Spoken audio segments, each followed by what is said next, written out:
இந்த ஊசியின் காது என்பது எருசலேமை சுற்றிலும் கோட்டை சுவர் போல காம்பவுண்ட் வால் அமைக்கப்பட்டிருக்கும். நகரத்துக்குள் பிரவேசிப்பதற்காக 12 வாயில்கள், 12 கேட் அமைக்கப்பட்டிருக்கும். அப்படி ஒரு கேட்டு எப்படி இருக்கும்னா, ஒரு பெரிய ஒரு கேட் ஒன்று இருக்கும். அந்த கேட்டுக்குள்ளேயே ஒரு சின்னதா ஒரு கேட் ஒன்று இருக்கும். அந்த கேட் எதுக்காக பார்த்தீங்கன்னா, அந்த கேட்ல ஒரு மனுஷர் மாத்திரம் போகலாம் வரலாம்.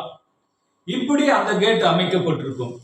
இது எதற்காக அப்படின்னு சொல்லி பார்க்கும்போது, காலையில 6 மணிக்கு நகரத்துக்கு வெளியே வியாபாரத்துக்காகவோ மற்ற வேலைகளுக்காக செல்லுகிறவர்கள் அந்த கேட்டின் வழியாக பிரவேசிக்கலாம், போகலாம் வரலாம்.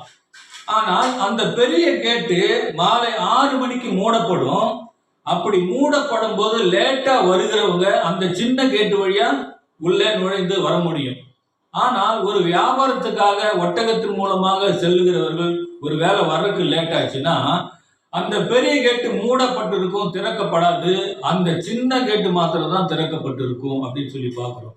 அந்த சின்ன கேட்ல மனுஷர்கள் மாத்திரம் தான் நுழைந்து வர முடியுமே ஒழிய ஒட்டகம் நுழைந்து வர முடியாது. ஆனா அந்த ஒட்டகம் கூட தன்னுடைய காலை மடக்கி மண்டியிட்டு தலையை தாழ்த்தி தன்னுடைய உடலில கீறல் ஆனாலும் பரவாயில்லைன்னு சொல்லி ஒப்பு கொடுத்து அந்த வாயில நுழைஞ்சிடும்.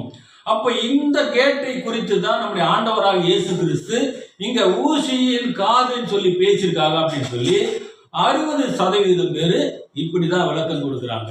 அப்ப இது சரியா தவறா அப்படின்னு நம்ம பின்னாடி தான் நம்ம பார்க்கலாம்.